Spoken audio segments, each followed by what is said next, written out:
wabarakatuh. My group will present about Chapter 22, Audit of the Capital Acquisition and Repayment Cycle. So my name is Ahmad Syakir bin Shahruddin. I will be the first presenter of this chapter. So the characteristic of capital acquisition and repayment cycle, and also the account in the cycle. Basically, this chapter concerned about the acquisition of capital resource through interest-bearing debt and owner equity and the repayment of their capital. There are 4 characteristics of capital acquisition in the cycle that influence the audit of this account. The first one is the relatively few transactions affect the account balance, but each one is often highly material in amount. Audit schedule for the most account in the cycle include in the beginning balance of every account and transaction that occur during the year and the ending balance. The second one is the exclusion of misstatement of single transaction could be material in itself. The auditor primary emphasis the auditing this account is often under completeness and accuracy balance related audit objective. The third characteristic is a legal relationship exists between the client entity and the holder of the stock, bonds, or similar ownership document. The auditor must determine where the decline has met their requirement of debt or equity agreement in the area of transaction and amount of the cycle. The auditor must ensure this any significant legal requirement affecting financial statement have been made and adequately present and disclosed in a transaction. And the last one is a direction relationship exists between the interest and dividend account and debt and equity. In audit of interest bearing debt, auditors should verify the related interest expense and interest payable. This is also for honors, the dividend declared and also dividend payable. Therefore, the account in the company capital acquisition and repayment cycle depend on the type of business the company operates and how its operation or finance. The unique characteristic of the capital acquisition and payment cycle affect how auditor verify the account in the cycle. So these are the account in the cycle, such as note payable, contract payable, mortgage payable, bond payable, interest expense, accrued interest, appropriation of retained earning, treasury stock, dividend declared, cash in the bank, capital stock, which is common and preferred, paid in capital in excess of par, donated capital, retained earning, dividend payable, proprietorship capital account, and partnership capital account. So the next part is the methodology of designing tests of balance for note payable. So in this note payable test of balance, auditor must consider it to do a check on business risk, tolerable misstatement, inherent risk, control risk, the result of test of control, the result of substantive test of transaction, and the result of analytical procedure.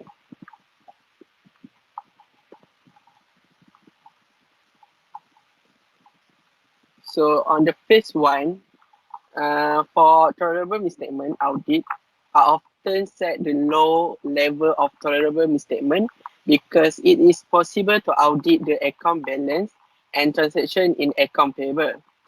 For the inherent risk, also the auditor set a low inherent risk because the correct account value is usually easy to determine. So, auditor mostly concerned on the completeness of objective for note payable account, balance. It is a completeness objective for not payable disclosed, such as a collateral and convenience restriction. That's all for my part. Thank you. Okay, my name is Yasmin Aina Binti Mohamad. I will present for learning objective 2, design and perform audit tests of not payables and related accounts and transactions. Okay, not payable. Not payable is a legal obligation to a creditor.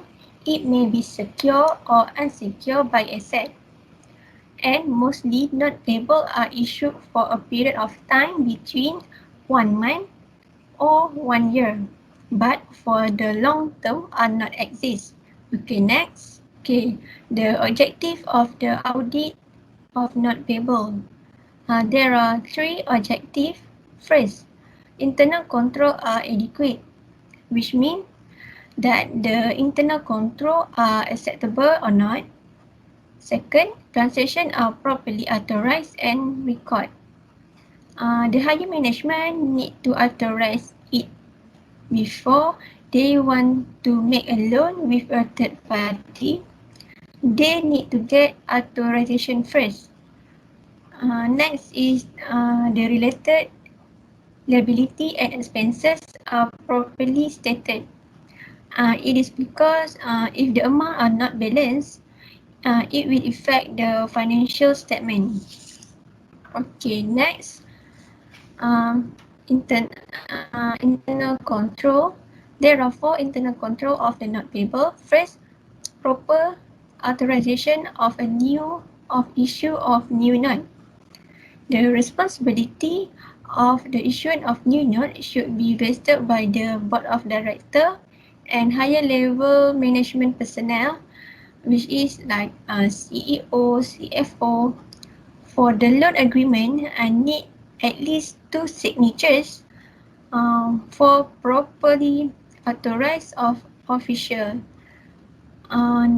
Second is adequate control over the repayments of principal and interest. The periodic payment of interest and principal should be subject to the control in the acquisition and the payment cycle. At the same time, note was issued. The accounting department should receive a copy of note which are similar when they receive the vendor invoice and receiving report. Okay, third is proper documents and record. The subsidiary record and control over blank and paid note by authorized person. For the paid note should be cancelled and retained under the custody of authorized official. Okay, last is periodic independent verification. The detail of a note record should be reconciled with the general ledger regularly and compare with the note shareholder record by the employee who are responsible for maintaining the details of record. But at the same time, an independent person should recompute the interest expenses or not of the test of accuracy of the record keeping. Okay, these are not payables and related interest account. A figure show that the account that used for not payable and related interest account. Okay, usually auditor include the test of principals and interest payment as part of the audit acquisition and payment cycles. Okay, next I will pass to the next presenter, Mohamad Najib. Okay, next I will present about test of controls and substantive test of transaction. So test of notes payable transactions involve the issue of notes and the repayment of principal and interest. These audit tests are a part of controls and substantive tests of transaction for cash receipts and cash disbursement. Additional tests of control and substantive tests of transaction are often done as a part of details of balances because of the materiality of individual transactions. Tests of controls for notes payable and related interest should be emphasized testing the four internal controls that we just explained. Analytical procedure for notes payable.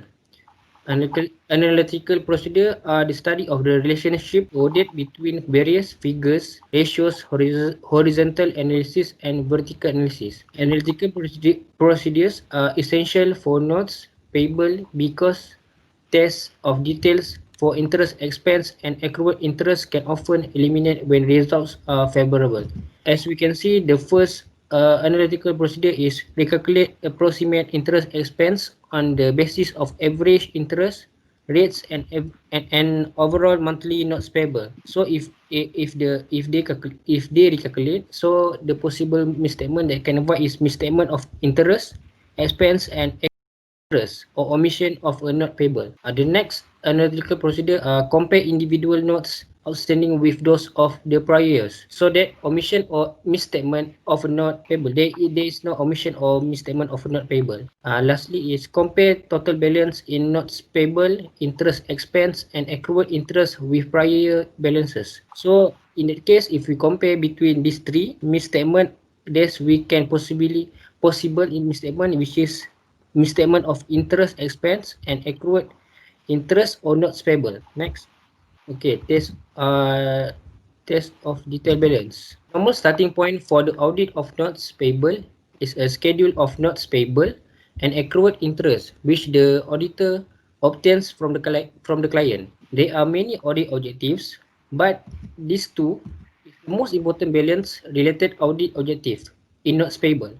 The first one is completeness, which is existing notes payable are included in the notes payable schedule, which means this objective is important for uncovering errors and fraud.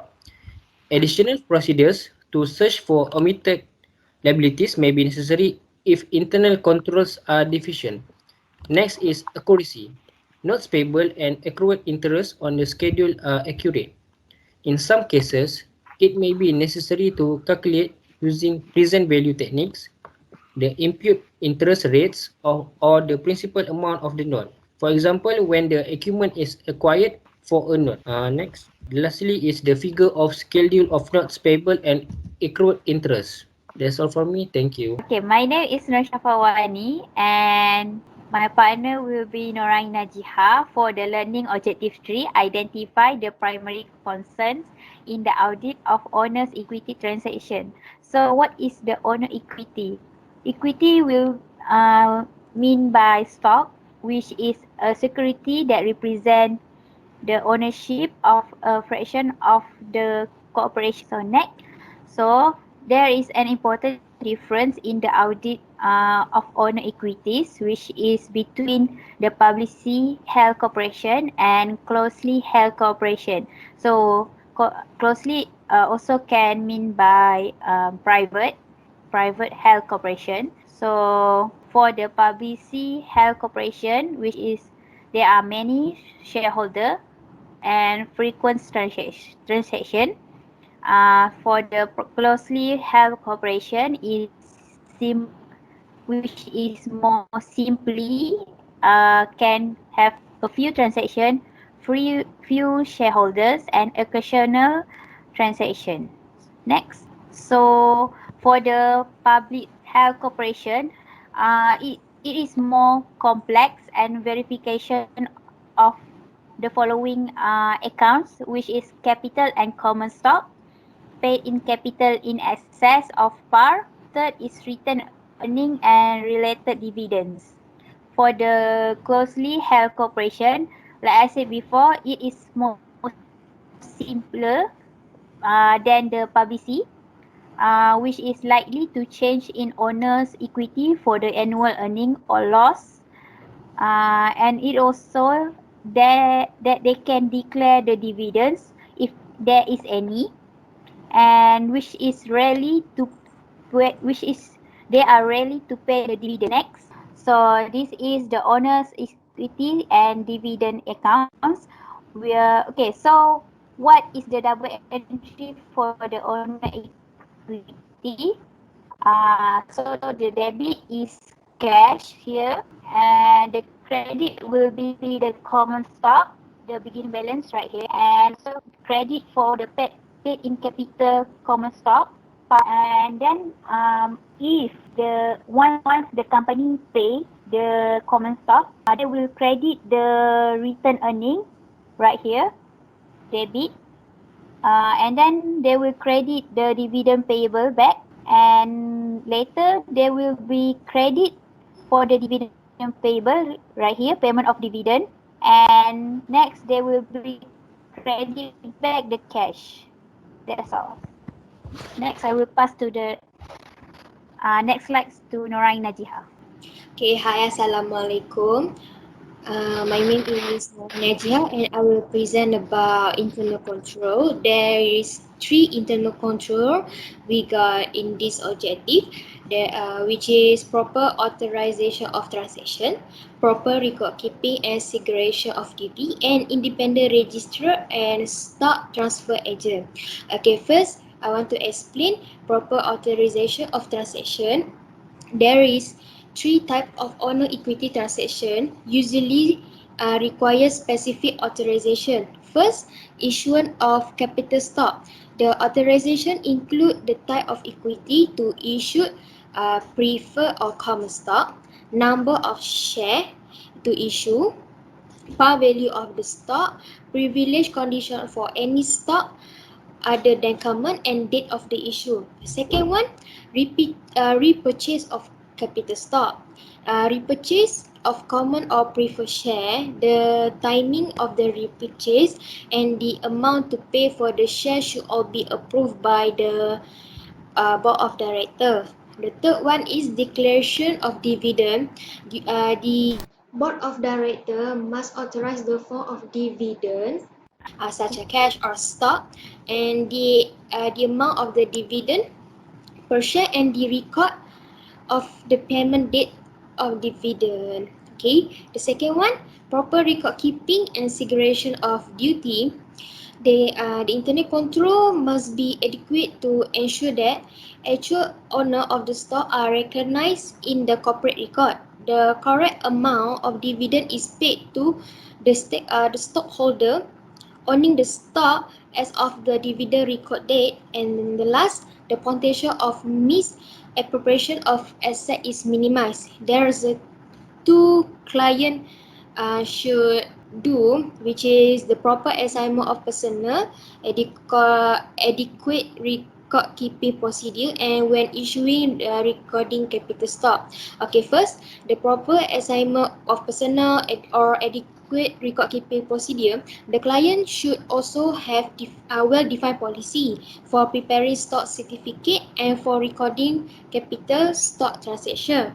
While when issuing and recording capital stock, the client must comply with both the state law governing corporation and the requirement in the corporate charter. So, as a control over capital stock, most company maintain stock certificate books and a shareholder capital stock master file.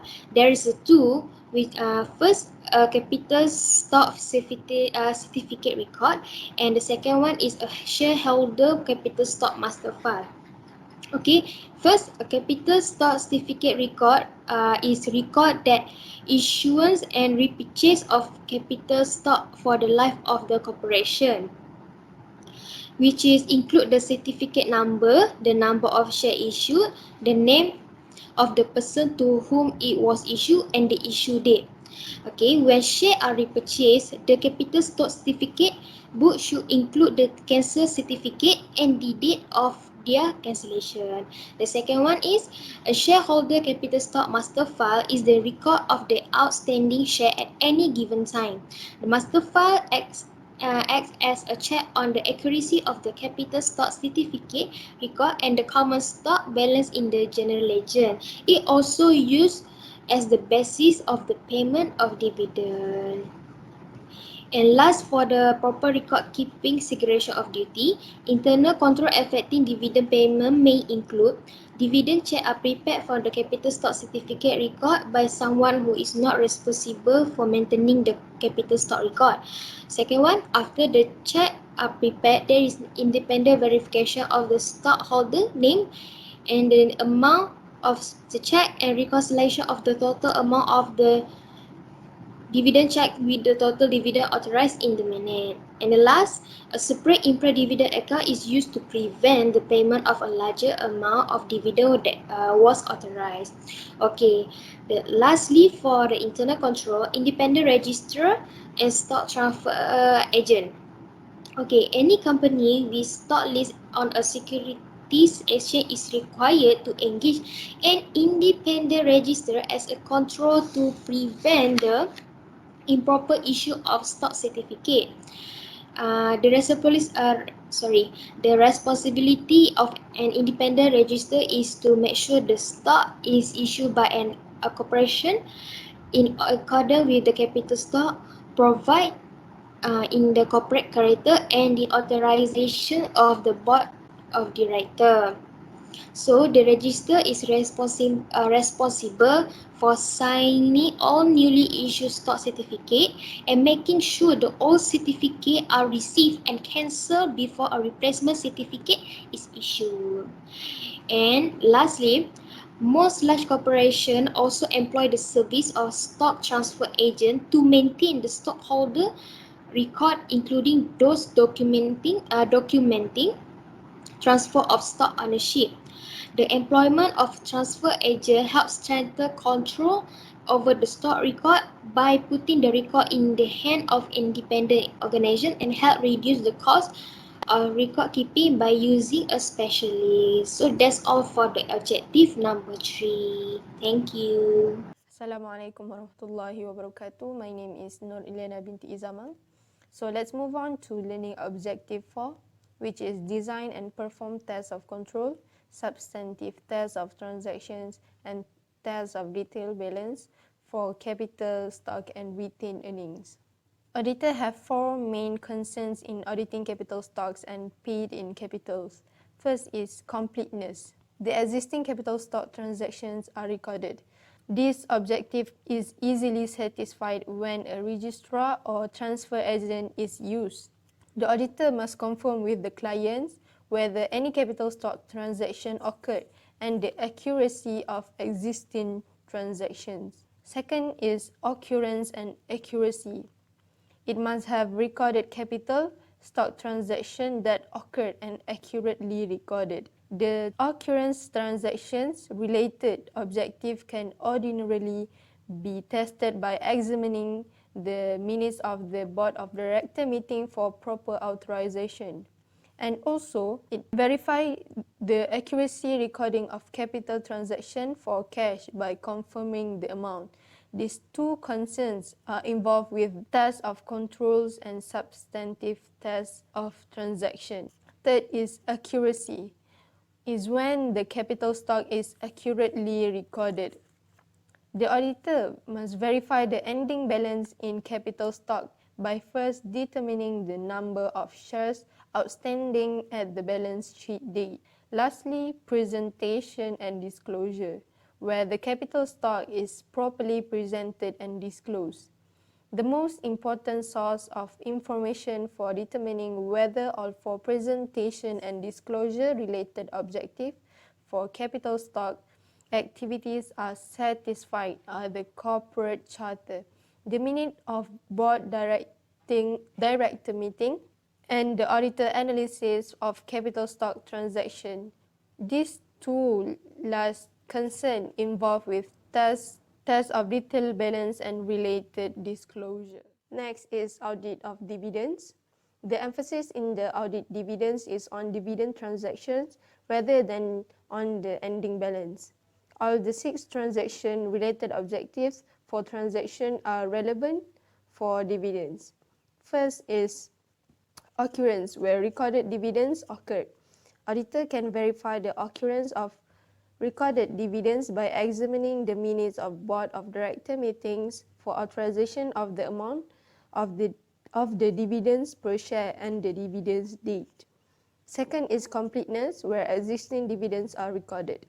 This audit procedure is to review the audit permanent file to determine whether restriction exists on the payment of dividend in bond, indenture agreements, or preferred stock provision. third is accuracy, where dividends are accurately recorded. The accuracy of dividend declaration can be audited by recalculating the amount on the basis of the dividends per share times the number of shares outstanding. Hi, Assalamualaikum warahmatullahi wabarakatuh. So my name is Umairah binti Radhi. So I'm going to proceed with audit of dividends. So the fourth one is occurrence. Dividends are paid to stockholders that exist. So auditors must verify whether the payment was made to the stockholders who own the stock as of the dividend record date. So the fifth one is completeness. Dividend payables are recorded. They can test this by selecting a sample of recorded dividend payments and tracing the payer's name on the cancel check of the dividend record. So the last one is accuracy. Dividends payable are accurately recorded. So auditors can verify the amount and the authenticity of the dividend check. So let's proceed to the other one, which is audit of retained earnings. Transaction involving retained earnings consists of two, which are net earnings for the year, dividends declared, and dividends declared. So there may be corrections to prior period earnings, prior period adjustment, and appropriations of retained earnings. So firstly, the auditors must analyze retained earnings for the entire year. So the second one, prior period adjustment, need to be included to satisfy the requirement of accounting standard. The source of it is from permanent file, which is the permanent file is a description of every transaction affecting the account. The procedure fairly late in all adjusting entries has been completed. The auditors must make sure the transaction belongs to the retained earning. The transactions must be accurately recorded. So, is there anything missing from retained earnings? It may be stock dividend, may be small or may be large. If there is missing, the evidence need to be determined whether there is loss or there is gain. Any appropriate retained earning, they need to declare the stock dividend. Any appropriate need to present or disclosure of the information, because any restrictions and agreements from the bankers or creditors on payment of dividend must be disclosed in footnotes. So that's all from me. Thank you.